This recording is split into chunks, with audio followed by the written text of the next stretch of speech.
आज की इस वीडियो में हम लोग ग्रेनिल टेबलेट के बारे में जानने वाले दोस्तों। ग्रेनिल टेबलेट के क्या उपयोग होते हैं, इसे किस बीमारी में दिया जाता है और ये कैसे हमारे शरीर में जाकर काम करता है, इसके कॉमन साइड इफेक्ट, डोजेस और क्या सावधानी होती, पूरी जानकारी जानेंगे दोस्तों। इसके बारे में हम लोग ग्रेनिल टेबलेट में पैरासीटामोल और डोम्पेडान का कॉम्बिनेशन होता है दोस्तों। इसमें पैरासीटामोल 500 मिलीग्राम और डोम्पेडान 20 मिलीग्राम में उपलब्ध होता है।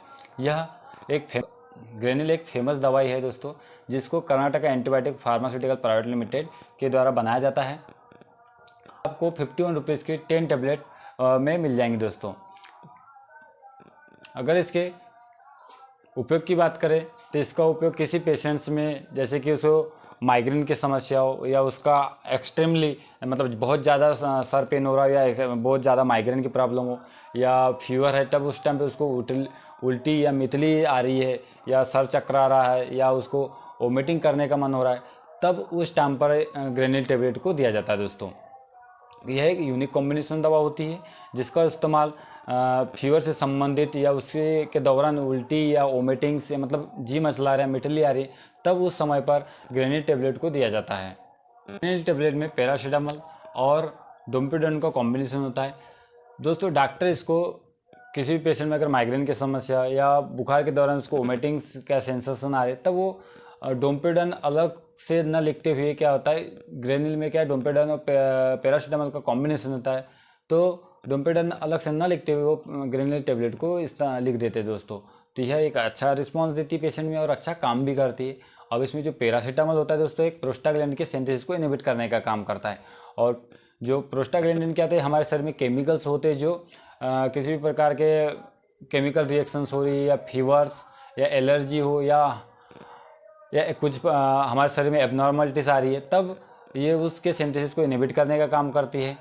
तो जैसे कि हमारा फीवर है, जब फीवर आ रहा है, बॉडी टेम्परेचर हमारा हाई हो रहा है, तब उसको सप्रेस कर देता है, तो हमारा बॉडी का टेम्परेचर मेंटेन हो जाता है, तो हमें फीवर नहीं आता है, क्योंकि ये कुछ एनाल्जेसिक इफेक्ट शो करता है। जैसे कि इसमें डोम्पेडान क्या होता है, एक एंटी वोमिटिंग एजेंट होता है जो डोपामाइन D2 रिसेप्टर होता है, उस पर जाकर बाइंड होने का काम करती है दोस्तों। और जो हमारे ब्रेन में एक वोमिटिंग सेंटर होता है, तो जो वोमिटिंग सेंटर भी जो हमारे ब्रेन में होता है, उसमें जो सेंसेशन होते हैं वोमिटिंग्स के, उसको सप्रेस करने का काम करता है। तो इसकी वजह से हमारे जो वोमिटिंग्स या उल्टी या वो जो मिचली आती है, उसके सेंसेशन को रोक देती है।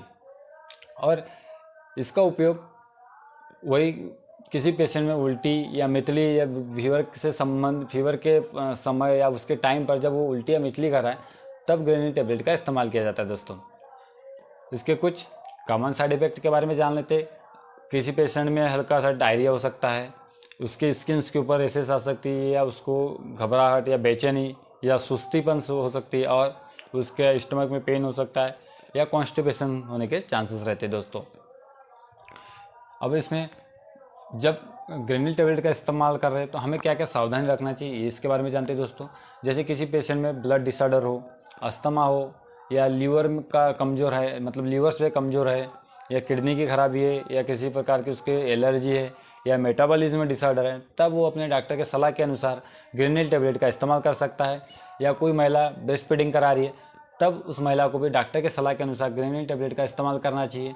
और कोई वुमेन प्रेगनेंसी में है या के टाइम पर है, तब भी ग्रेनिल टेबलेट का इस्तेमाल कर सकते हैं, क्योंकि ग्रेनिल टेबलेट प्रेगनेंसी सेफ होती है।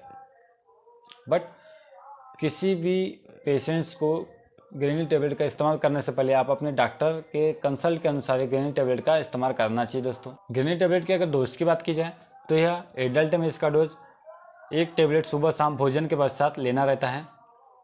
थैंक यू दोस्तों। वीडियो पसंद आए तो लाइक करें, शेयर करें और हमारे यूट्यूब चैनल को सब्सक्राइब करना ना भूलें।